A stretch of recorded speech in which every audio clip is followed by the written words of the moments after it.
দুনিয়ার মধ্যে কারা ক্ষতিগ্রস্ত আর কারা সফল কাম, দুনিয়া ওয়াল আখরা, দুনিয়াতে এবং আখরাতে যারা সাকসেসফুল, যারা সফল, যারা সার্থক হয়েছে, ওদের 4টি গুণ রয়েছে। 4 গুণ বিশিষ্ট ব্যক্তিরাই সফল কাম হয়েছে। যদি কোনো ব্যক্তি সফল কাম হতে চায় দুনিয়াতে এবং আখরাতে, সেই জন্য 4টি গুণে গুণান্বিত হয়। এই গুণগুলো সম্পর্কে আল্লাহ তাআলা একটা সূরা নাজিল করে দিয়েছেন পবিত্র কালামুল্লাহ শরীফে। পবিত্র কোরআনের মধ্যে 114টি সূরা রয়েছে। এর মধ্যে 103 নাম্বার সূরার মধ্যেই 103 নাম্বার সূরার মধ্যে এই 4টি গুণের কথা উল্লেখ করে দিয়েছেন আল্লাহ তাআলা। এই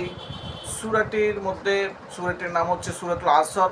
এই সূরার মধ্যে আল্লাহ তাআলা বলেন, ওয়াল আসরি, সময়ের কসম, আল্লাহ সময়ের কসম কেটে বলেন, কালের কসম খেয়ে বলেন, যুগের কসম দিয়ে বলেন, ইন্নাল ইনসানা লাফি খুসর, নিশ্চয় মানুষ ক্ষতিগ্রস্তের মধ্যে নিমজ্জিত।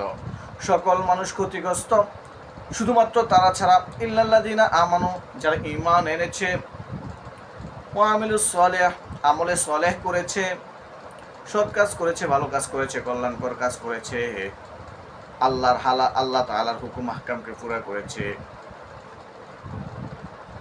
কোরআনের হালালকে হালাল, হারামকে হারাম মেনে জীবন পরিচালনা করেছে, রাসূলের সুন্নাহ মোতাবেক জীবনকে অতিবাহিত করেছে।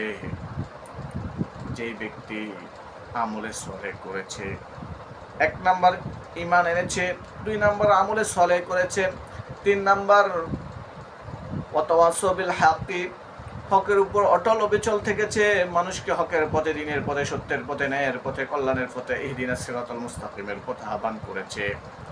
এই 3টি গুণ। 4 নাম্বার গুণ হচ্ছে সবর করেছে, ওয়াতাওয়াসাউ বিল হাক্কি ওয়াতাওয়াসাউ বিস সবর, এবং সবর করেছে, ধৈর্য ধারণ করেছে, বিপদে আপদে, সুখে দুঃখে, হার অবস্থায় আল্লাহর উপর পূর্ণ ইয়াকিন এবং বিশ্বাস নিয়ে সবর করেছে, ধৈর্য ধারণ করেছে। ওই ধৈর্য ধারণকারীকে আল্লাহ মাহরুম করেন না। নিশ্চয় আল্লাহ তাআলা বলেন, ইন্নাল্লাহা মা'আস সাবিরিন, নিশ্চয় আমি ধৈর্য ধারণকারীদের পাশে আছি। যারা আমার উপর পূর্ণ ইয়াকিন এবং বিশ্বাস রেখে হকের পক্ষে অটল অবিচল থেকে ধৈর্য ধারণ করে, আল্লাহ তাআলা তাদেরকে বঞ্চিত করেন না। আর যেই ব্যক্তি এই 4টি গুণে গুণান্বিত হয়েছে, সে দুনিয়াতেও সফল, আখিরাতেও সফল।